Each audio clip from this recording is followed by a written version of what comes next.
bienvenidos a mi Story Channel. Antes de iniciar con el tema, quería contarles que estuve pensando qué formato de video podría agradarles más a ustedes. Entonces, y que fuera práctico, que fuera más ágil también para mí, para poder hacer, digamos, tener una buena cantidad de videos en reserva, cosa que nunca he podido lograr. Entonces, estoy en ese dilema, pero me di cuenta que este formato donde yo les hablo me gusta porque se enriquece más en el sentido de que puedo abonar comentarios que no surgen espontáneamente cuando hago la grabación, que ustedes no me ven y solo pongo imágenes. Cuando es ese tipo de video, yo no puedo decir, este paralelo con esto o me acuerdo de esto, no puedo añadir cosas. Así que creo que eso limita la información. Para mí es más práctico, sinceramente, hacer esos videos donde yo no estoy y solo paso imágenes y son más cortitos porque no me alargo, en fin.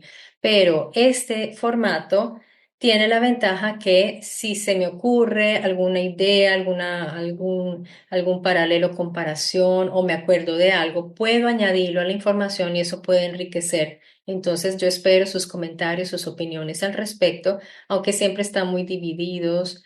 Y si yo veo una cantidad de personas avasallante que dicen, no, no, queremos solo imágenes y voz, entonces yo obviamente haría, digamos, aplicaría ese formato dependiendo de la cantidad de personas. Pero bueno, tal vez este canal es aún pequeño para hacer ese tipo de sondeos y de encuestas porque las respuestas siempre son pocas. De manera que, bueno, por ahora continuemos con este formato que pienso que es bastante informativo. Y en el video anterior, me gustaría que fueran a ver el video anterior a este si aún no lo han visto, porque en este video anterior mencioné fragmentos de una historia que bien vale la pena retomar de modo más completo y profundo aquí con este video que será seguramente una serie temática para poder ahondar mucho más. La extraña extinción de una próspera ciudad con sus habitantes, incluyendo animales y todo cuanto allí vivía. Entonces, ya sabrán ustedes que se trata de Mohenjo-Daro, porque en el video anterior hablamos de eso, pero pasamos así como sobrevolando. No existe una Mohenjo-Daro moderna y eso es algo pues muy extraño. No fue nunca reconstruida y eso deja mucho que pensar. Pero si nosotros vamos a ver la historia, esa que no quieren aceptar los historiadores oficiales, sí tendría lógica, porque los pobladores saben qué fue lo que ocurrió ahí, ya que existe una tradición oral donde ellos mismos han narrado esa historia. Y ellos muy inteligentemente no han querido construir sobre ese lugar al cual llaman el lugar de la muerte. Hay que añadir que el porcentaje del terreno excavado es muy bajo todavía. Entonces, esto para reiterar lo que ya había dicho en ese video. Mohenjo-Daro hacía parte de un complejo de 144 centros urbanos grandes y pequeños, divididos probablemente en dos reinos aliados, y era gente que se dedicaba al pastoreo, a la agricultura, eran comerciantes y no eran belicosos, no eran afines a la guerra. Esto es otra cosa, otro dato importantísimo. Esto se puede deducir por qué. Porque las armas que han encontrado allí, aparte de que son escasísimas, casi no hay armas, son unas flechitas bastante frágiles y precarias, porque las armas de ellos eran precarias. Ahora bien, ustedes dirán, bueno, pero en el video anterior nos hablaste de unas armas impresionantes. Es que no estaban a disposición de los pobladores, no era para la gente del lugar. Esas armas son manejadas y manipuladas por los llamados dioses. Así que los pobladores, pobrecitos, que tenían flechitas y armas muy precarias, esas son las que se encontraron en el lugar y muy poquitas. O sea que ellos, los pobladores originarios, originales de Mohenjo-Daro, no eran gente de guerra. La ciudad era muy grande para su época porque tenía aproximadamente 30.000 habitantes. Era próspera y organizada desde un punto de vista urbano, urbanístico y social. Las casas más pequeñas eran de un solo piso, todas estaban dotadas de baño. Esto es algo pues bastante importante para esa época, porque no todas las culturas, y de hecho en épocas modernas, yo me acuerdo que a mí me han contado que en Francia en muchos años las casas no tenían baño, y estamos hablando quizás de del siglo XX, que las casas no tenían baño individual, sino que las personas tenían que acudir todas a un baño comunitario.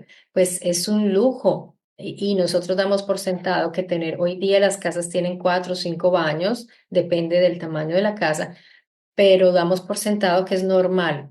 Bueno, estas casas eran de un solo piso, pero tenían cada una su baño. Ahora, había casas que tenían de 2 a 3 pisos, pero esas eran las más grandes y las más importantes. Recordemos que el mismo fenómeno urbanístico lo vimos con los sumerios, donde las casitas de los pobladores, digamos la gente, los pastores, el pueblo, tenía sus casitas hechas de un material muy humilde. En cambio, las de los señores gobernantes y las élites tenían sus casas realzadas en plataformas y eran altas, y además, entre más importante era el sujeto, más pisos y más altura tenía. Y recordemos esa famosa habitación en la cima de la Sigurat. Bueno, aquí estamos viendo que las casas de la gente importante, o sea, los VIP, tenían de 2 a 3 pisos, y una de estas era el Palacio del Gobernador, que aquí podemos también nuevamente hacer el paralelo con sumerios, con los sumerios, porque ellos también tenían allí al famoso señor gobernador. Estas casas tenían su propio pozo a torre que proveía directamente el agua a la casa, o sea que esto era también un lujo porque estaba ese pozo así en forma de torre de donde se extraía el agua. Eso es algo pues de lujo prácticamente y moderno. Ya estamos hablando casi que tenía allí como tener la alcantarilla, como abrir la llave del agua, el grifo, que te sale el agua. Eso en esa época seguramente se trataba de esa autonomía, tener el agua allí en tu casa. Los problemas, digamos que todos estos datos, los investigadores están de acuerdo con esto porque son datos ya estudiados por los arqueólogos que han encontrado, y no es difícil ponerse de acuerdo en eso. Los problemas empiezan a llegar cuando se asoman ya a ver esos datos que tienen que ver con las actividades cotidianas de los habitantes, la lengua, la cultura, arte, filosofía y religión. Ahí ya hay cosas, pues, donde ya no se encuentran los estudiosos. Para darles un ejemplo, en los yacimientos encontraron unas tablillas de terracota, algunas son cuadradas y otras de forma triangular, pero resulta que estas tablillas tienen en la punta o los ángulos una forma redondeada, que se nota que ellos se esforzaron por redondearlas. Entonces, miren, aquí hay algo que raya con lo gracioso, con lo humorístico, porque los arqueólogos están divididos respecto a estas tablillas. Unos llegaron a la conclusión de que eran usadas para limpiarse donde nunca da el sol, o sea, lo usaban como papel higiénico.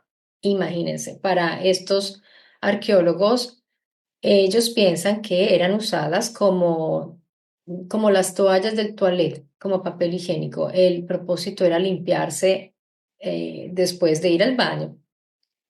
En cambio, hay un arqueólogo, un estudioso llamado Gabriel Mendel, que es arqueólogo de la Universidad de Luxemburgo, y él hipotizó que se trata de objetos rituales usados para conformar diagramas tántricos de constelaciones.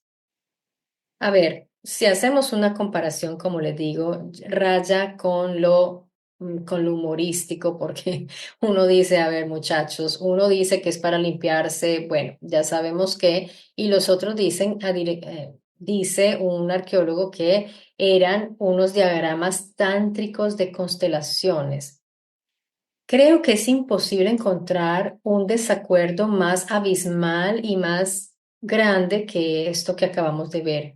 Y sin embargo, la arqueología, esto es para que se den cuenta ustedes que la arqueología tiene este tipo de divergencias tan importantes, porque estamos hablando de un mismo objeto con dos significados totalmente distintos. Esto es importante que lo veamos, porque a veces se nos dan certezas y esto lo he visto mucho con también los hallazgos, en todos los hallazgos arqueológicos y los libros que he podido ver.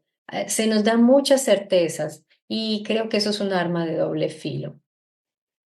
Si tenemos en cuenta estas amplias contradicciones entre opiniones arqueológicas, entonces fijemos ahora la mirada a un objeto todavía más sorprendente, a ver qué nos puede decir la arqueología oficial al respecto. En este caso, se trata de una cabeza que encontraron cubierta de algo que a la vista, cuando ustedes lo ven como hombres contemporáneos, van a pensar en un casco. Es lo primero que viene a la vista.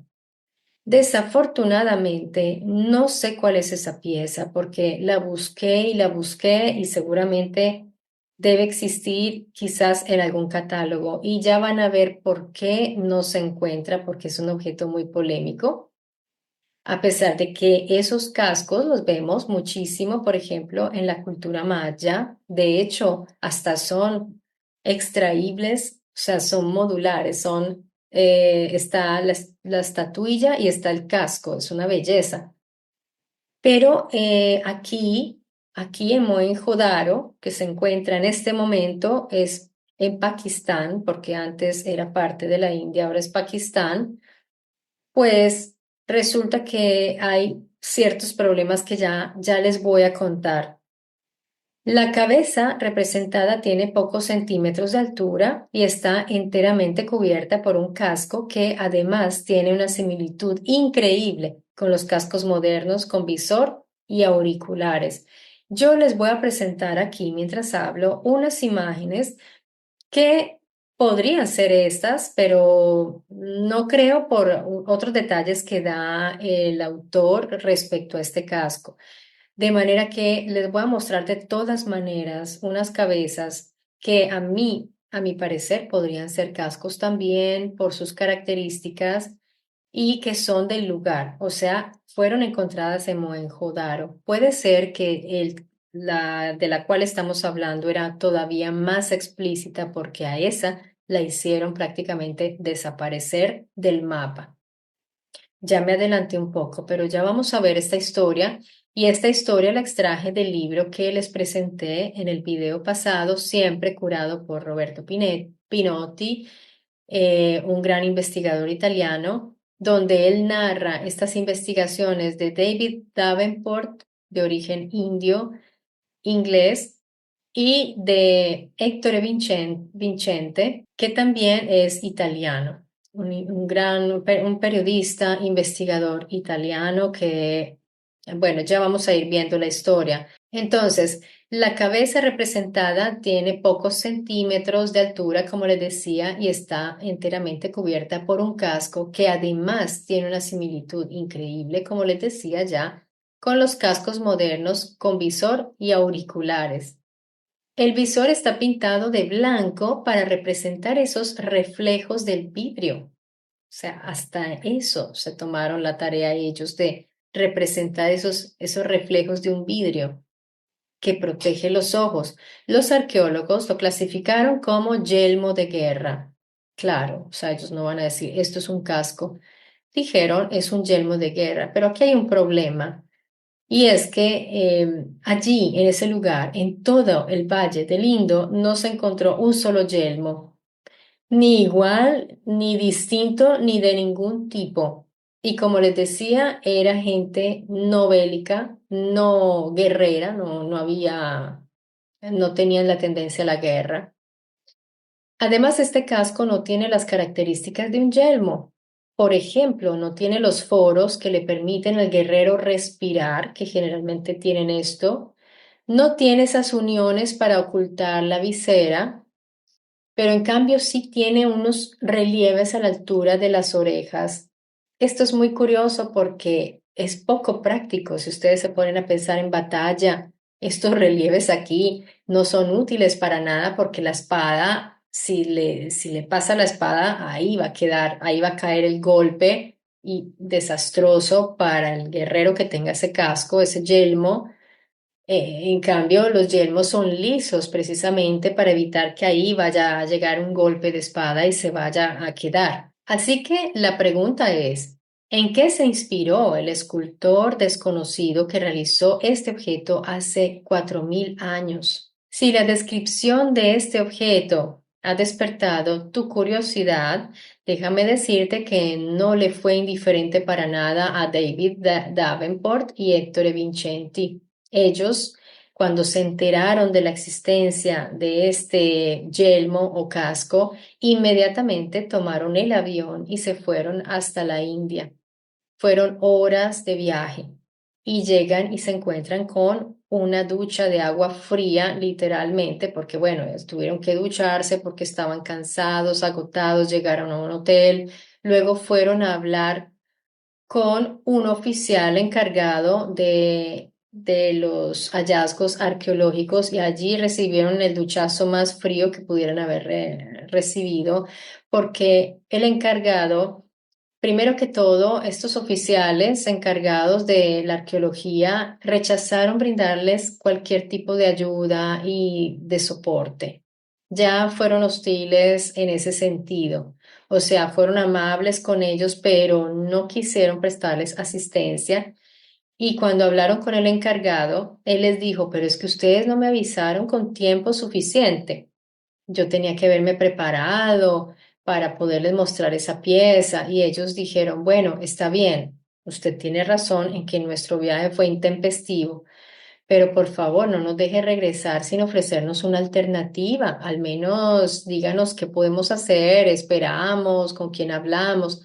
Definitivamente él no quiso prestarles esa ayuda para nada y para ellos tomar el avión de regreso a sus países no era una opción.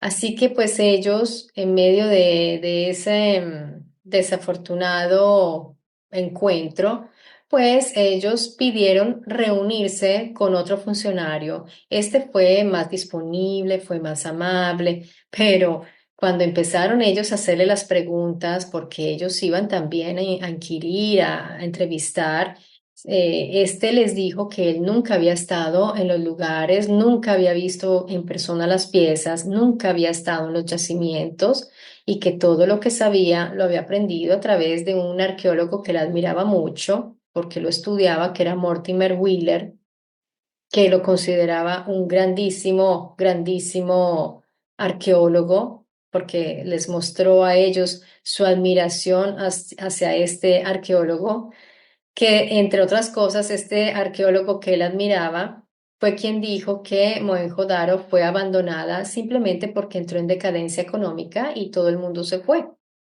Pero ahí Davenport le dijo, Davenport y Vincenti le dijeron, oye, perdona, pero resulta que en una ciudad próspera, por más decadencia que haya tenido, nadie se va dejando a sus espaldas los cadáveres abandonados en las calles. ¿Te parece normal que unos pobladores se vayan y dejen cadáveres por ahí en las plazas, en las calles abiertas? Entonces esta persona seguramente con ese comentario ya se cerró un poco más. Así que ellos, bueno, dijeron, bueno, hagámosle preguntas al menos, ¿no? A esta persona. Y yo no sé si ustedes conocen la columna de Qutub Minar. Esta columna en Qutub Minar, Delhi, India, es una columna supuestamente hecha en hierro de 7,21 metros de altura y más de 6 toneladas de peso. Esta ha sido declarada Patrimonio de la Humanidad por la UNESCO y se piensa que fue construida en el 423 después de la era común. La cosa particular con esta famosa columna supuestamente de hierro es que no se oxida. y está a la intemperie y está en constante clima monozónico de ese lugar que debería estar ultra oxidada. Entonces, pues cuando la gente la ve, la llama la columna de hierro, otros la llaman de acero, precisamente por esta característica de no oxidarse. Entonces, fíjense bien, esto es un OPART, es un objeto fuera del tiempo, porque estamos hablando de esa época.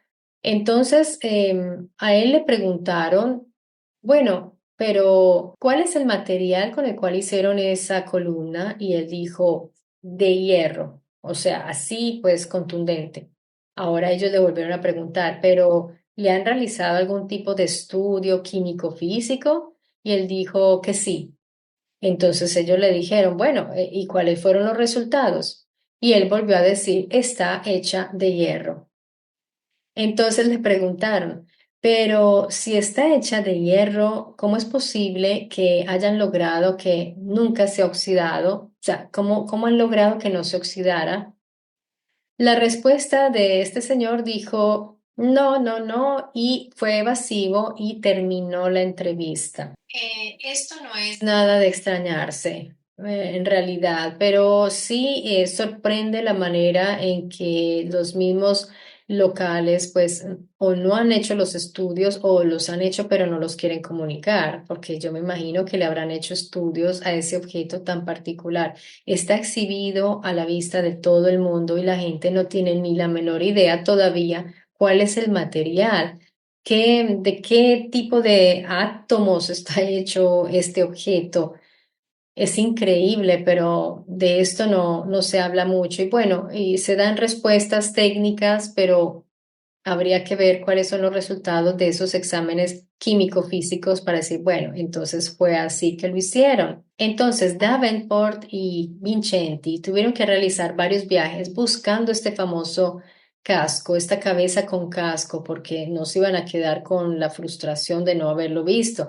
Querían fotografiarlo, querían tener fotos para poder archivar estas fotos en color, porque ya en esa época en que ellos fueron ya había mejores aparatos para poder capturar con imágenes. Así que ellos se pusieron en la labor de preguntar dónde estaba, porque donde iban no lo encontraban. Fueron a varias ciudades y les decían, no, debe estar allá, no, debe estar allá, no. Donde iban los mandaban a otras ciudades, tuvieron así como una pelota de ping pong yendo de un lugar a otro. Donde les señalaban que estaba, ellos iban y no estaba exhibido, no estaba disponible. Así que bueno, ya ellos se desesperaron y bueno, y también se dieron cuenta de otra cosa, que los famosos esqueletos que han sido ya analizados, tenemos las fotos de esos esqueletos encontrados en el lugar. Por fortuna, tenemos esas fotos, tampoco se encuentran por ningún lado, desaparecidos mágicamente. El casco no se encuentra y los cuerpos, estos esqueletos, tampoco. Entonces ellos dijeron, no, aquí está pasando algo y hay que investigar esto. Bueno, lo que ellos pudieron entender, porque ya cuando hicieron preguntas incómodas y todo, pues se dieron cuenta que aparentemente la respuesta es porque hay una especie de enemistad museística entre el Centro Cultural de India y el centro que gestiona la museística y la arqueología en Pakistán. Así que resulta que cuando Pakistán se separó de la India, como les comentaba antes, los museos indios tuvieron que regresar gran parte de los repertos que habían encontrado, de estos objetos encontrados en Harappa y Mohenjo-Daro. Así que ninguno de los funcionarios oficiales estaba dispuesto a revelar al otro lo que había encontrado por temor a que tuviera que regresar los objetos. Miren esto tan curioso. Estaban como en esa enemistad, así que ellos guardaban silencio de qué tenían y qué no tenían, pero esto es muy perjudicial para los investigadores, porque si esto es verdad, porque hay que también poner en duda todo esto. Digamos que puede ser verdad la situación que ahí se encuentra, pero no sé si esta sea la razón por la cual están ocultos el casco y los esqueletos encontrados en Mohenjo-Daro, porque ahí pues ya uno empieza como a tener sus dudas también, viendo las respuestas tan evasivas, viendo que no quieren. Esa columna supuestamente de hierro está ahí afuera, es un obelisco, entonces es muy difícil de ocultar. Tendrían que haberlo arrancado de su sitio y esconderlo, entonces allí sí no pueden esconderlo, pero pueden esconder los resultados, pueden no hablar de lo que es en realidad. ¿De qué materiales está hecho este objeto, esta columna? Entonces, miren, esta situación pues terrible hizo que estos investigadores no pudieran fotografiar este famoso objeto de la cabeza con el casco. Si bien todo parecía perdido, ellos le confesaron al funcionario del museo, pues ya cansado de toda esa situación, le dijeron, mire, lo que pasa es que nosotros pensamos que en realidad las narraciones mitológicas deberían ser tomadas en serio, porque nosotros pensamos que si no son totalmente verídicas, tienen un núcleo importante de verdades. Entonces ya el funcionario se le abrieron los ojos y dijo, ahora pues seguramente se sentía un poco en culpa y quería ayudarlos. Dijo, pues ustedes tienen que hablar es con el profesor S.B. Roy, el director del Instituto de Cronología de Delhi, que él se encarga de establecer a través de complicados cálculos astronómicos y de dinastías las dataciones exactas de las batallas descritas en los antiguos textos sánscritos. Fantástico. Ellos fueron a encontrarse con el profesor Roy y cuando se encontraron con él no hizo más que reafirmar esa posición, porque el profesor Roy confirmó que no solo eran ciertas las narraciones, mas también añadió que Mohenjo-Daro es con toda seguridad Lanka. El profesor Roy aseguró que si no se abandona esa datación impuesta por los estudios occidentales, o sea, oficiales, de 1200 y 200 antes de la era común, como periodo védico que está basado sobre una historia sin fundamentos, no se logrará conocer nada acerca de aquella edad de oro, porque siempre los oficiales ubican unas fechas que son recientes, porque para continuar con ese hilo narrativo de que todo es muy reciente, cuando en realidad para justificar ciertos hallazgos muy modernos para esa época. En realidad hay que regresar en el tiempo al menos 2030 y al 1930 antes de la era común, dice este profesor, que fue el periodo crítico de las guerras de Baasura, cuando los arios aparecieron como una onda titánica en la escena del mundo, y esto lo vemos en otras culturas también. Esto es crucial para entender el pasado, para entender por qué el profesor señala a Mohenjo-Daro como la ciudad Lanka, que se supone que es mitológica. Hay que conocer bien a los personajes y las dinastías del Ramayana. Además, hay que tener en cuenta de que el Ramayana es un Kasya o Kasaya, no sé cómo se pronuncia y ustedes lo verán en pantalla. Es decir, es poesía y el Mahabharata es Itihasa, o sea, historia. Entonces, esto hay que tenerlo en cuenta porque digamos que literariamente está clasificado así. Timidwaya o Timidwaja era un aliado de Ravana y Timidwaya significa ballena y la ballena era el emblema de Timidwaya, por lo cual debía vivir cerca del mar por los lugares de Makrand, o sea, él nos da unas alternativas de cuál podría ser ese lugar. Tendría que estar por Makrand, Sindh, Saurashtra o Gujarata. Y todas estas son regiones que están cerca del mar o tienen acceso a costas marítimas importantes. Tengamos eso en cuenta porque recordemos que su emblema era la ballena. Según la tradición, Lanka era Ceilán, una isla situada en el Océano Índico al sureste de la costa de la India.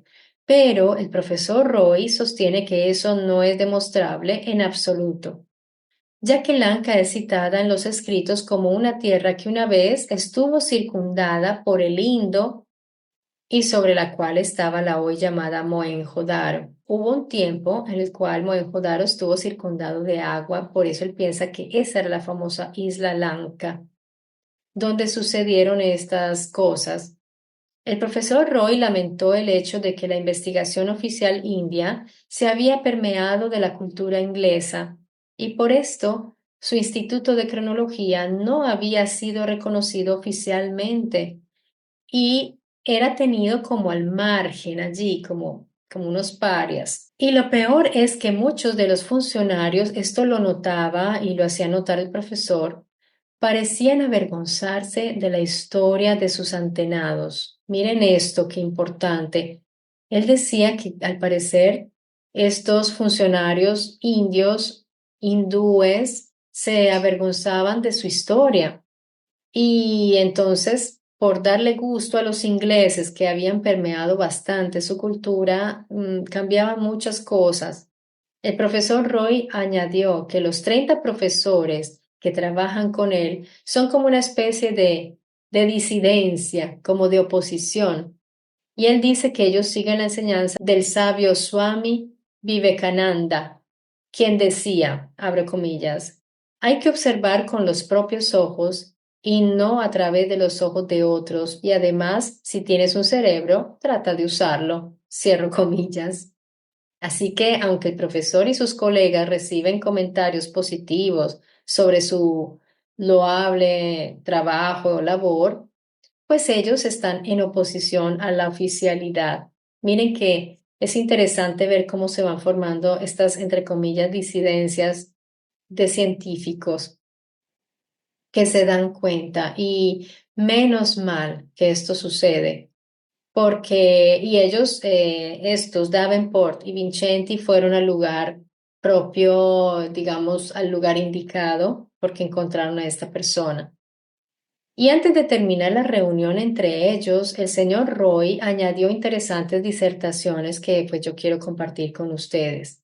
Él comentó que algunos poemas describían los paisajes vistos desde las alturas durante el vuelo y que es muy difícil hacer ese tipo de descripciones si realmente no tienes una visión aérea de esos lugares, porque la topografía desde tierra es muy distinta a lo que tú ves desde arriba.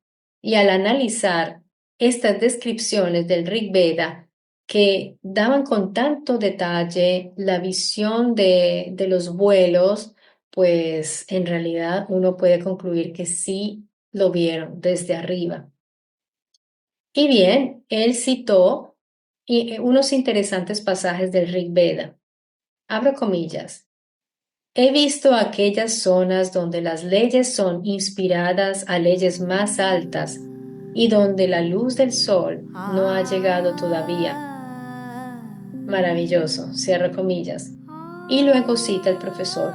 He llegado a aquellos lugares donde los rayos del sol no pueden todavía llegar y encuentro la luz como 10.000 soles.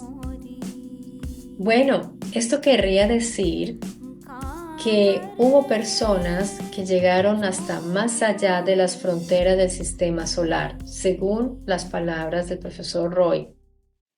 Y no sé si a ustedes en este momento, como a mí, les están viniendo a la mente unas palabras que yo diría que se fijaron como en el ADN de nuestros estudios, de nuestro pensamiento, porque en realidad a mí me marcaron muchísimo y no vienen de un sabio, de un maestro. Las escuchamos, al menos la mayoría de personas, de el monólogo que realizó el replicante Roy Batty en Blade Runner. Esas palabras que él dijo me vienen, se evocan con esto que acabamos de ver. Abro comillas. He visto cosas que vosotros, los humanos, no podríais imaginar. Acorazados ardiendo en las murallas de Orión, y he visto rayos B destellando en la oscuridad cerca de las puertas de Tannhauser, y todos esos momentos se perderán en el tiempo, como lágrimas en la lluvia. Es hora de morir.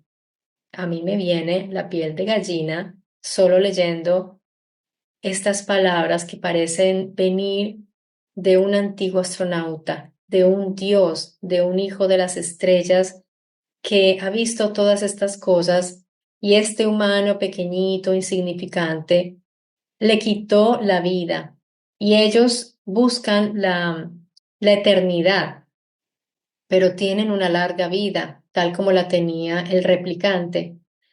Y estos seres, pues el replicante para mí representa muy bien a nuestros ingenieros, a los constructores y a los hijos del cielo, a los Anunna, a estos individuos que vinieron aquí a sembrar vida, a construir. Em, Cuando el ser humano se les rebeló y también en muchas batallas pretendieron quitarles la vida, porque recordemos que en la famosa Torre de Babel más de uno se subió a esa plataforma, porque esa torre era una plataforma seguramente, es como la vemos muchas personas, no todos vemos una torre como nos la pintan en todas las obras de arte, que eso condiciona bastante, pues ellos pretendían alcanzar a los dioses. Obviamente una torre y en llano, en llanura no alcanza nada, ni las nubes. ¿Cómo pretendían alcanzarlos? Pues lanzaban de ahí, no sé si eran misiles o lanzaban las naves para alcanzar a los dioses y quitarles la vida, cosa que esto nos indica que no eran inmortales. Ellos vivían una larga vida. Y estas palabras con esa nostalgia de que yo creo que ellos tenían y de todo lo que habían visto para ellos, eso los hacía superiores, por eso si sentían, se sentían superiores y lo eran en muchos sentidos a nosotros. Así que cuando veían que estos seres humanos se rebelaban y querían matarlos y no los obedecían en las cosas que ellos determinaban, pues se sintieron también heridos en ese sentido, como estas criaturas que no han visto las murallas de Orión, que no han visto los rayos B destellando en la oscuridad cerca de las puertas de Tannhauser, pretenden ser más fuertes que yo y quitarme la vida y se rebelan. Miren, todo esto yo sé que es difícil de digerir porque las mentes occidentales como las nuestras pues es complicado, pero el profesor Roy, pero miren el pensamiento indio, cómo es de distinto, y por eso quiero concentrarme un poco en esta cultura, porque a pesar de que fue permeada, como decía el profesor Roy, por la cultura occidental a través de los ingleses, muchos de ellos se han guardado su conocimiento, quizás no lo publican así a grandes voces y por eso este profesor Roy se sorprendió mucho cuando vio llegar. Él dijo que, y él les expresó que le parecía extraño que un par de occidentales vinieran a interesarse como en sus estudios. Yo encontré su libro, es un libro de cronología y es muy interesante porque él investigó precisamente la cronología de esas batallas para poderlas ubicar en el tiempo. ¿Qué había en los cielos en los momentos de estas batallas? ¿Cuáles eran las estrellas, los planetas, las posiciones de los astros? Y ya hay otros investigadores que están también en estas búsquedas. La India tiene una grandísima tradición astronómica y matemática, física. Ellos son muy científicos y según lo que yo veo, ellos fueron colonizados por los dioses científicos, sobre todo los serpientes, pues los que se interesaban no solamente en la salud, sino en el conocimiento del cielo, de los astros, y tienen esa gran tradición del vuelo. Es curioso que no sean ellos los que colonizan el espacio en este momento, que eso se lo atribuye la NASA. pero ellos también tienen su agencia espacial, solo que me parece que no han podido llevar la delantera y qué extraño, perdieron seguramente ese conocimiento y tal vez tiene mucho que ver el entregar su tradición y sus conocimientos, relegarlos, porque en el fondo se avergüenzan, no todos seguramente, pero se avergüenzan como de esa tradición, de esa cultura y no quieren ser ridiculizados tal vez.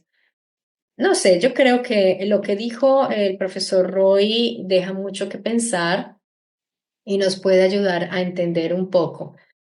Pero, por ejemplo, a veces hay un ministro o hay un político que dice en India se está volando desde hace más de 3.000 años. Entonces, creo que esas grandes civilizaciones fueron aplastadas por unos linajes y por unos linajes que quisieron como imponérseles para evitar que siguieran creciendo y se siguieran desarrollando, y es lo que estamos viendo ahora, esa lucha de poderes entre estos linajes que son en parte también estas guerras, aunque estas guerras actuales tienen mucho que ver con el manejo de dineros y de poderes, pero a la larga todo se resume más que todo es en poder, porque dinero ya tienen todo lo que quieran. Más que todo son como sus títeres los que se quieren llenar los bolsillos, siempre son los de abajo los que piensan en el dinero. Los verdaderos potentes piensan es en mantener siempre el sistema, en mantenerlo porque les funciona, porque está muy bien. Y estas personas que se salen de esas narrativas oficiales son un peligro, porque pueden destapar la verdad del conocimiento que existía, y si se vuelve a encontrar ese hilo que se rompió y se retomara, imagínense todo lo que se podría hacer. Si los ingenieros de vuelo, los ingenieros que saben de aerodinámica, retomaran esos estudios de los Vimana, de todos esos aparatos, con los escritos de los famosos mitos o leyendas, pues miren todo lo que se lograría. De hecho, hay arqueólogos que muy inteligente y sabiamente van a mirar los mitos para encontrar la solución a muchos problemas y se dan cuenta que poniendo en práctica lo que ahí dice, encuentran la solución. Pero bueno, seguimos llamándolos mitología y seguimos teniéndolos como simples narraciones interesantes. Aquí en mi Story Channel le doy la importancia y pienso que ya ustedes también están haciendo lo mismo y seguiremos con nuestros estudios en la zona del Valle del Indo porque hay mucho por descubrir todavía. Luego seguramente retomaremos de nuevo nuestra región, la región de la América, de todo el continente americano, para seguir uniendo cabos sueltos y seguir, pero tenemos que ver todas las culturas para poder encontrar esos paralelismos y esas zonas comunes que son tan importantes y poder tener toda la visión del todo, que es lo ideal, que podamos tener un horizonte más amplio respecto a la historia. Bien, amigos, por ahora les mando un gran abrazo. Gracias por haber venido a mi Story Channel y nos veremos muy pronto.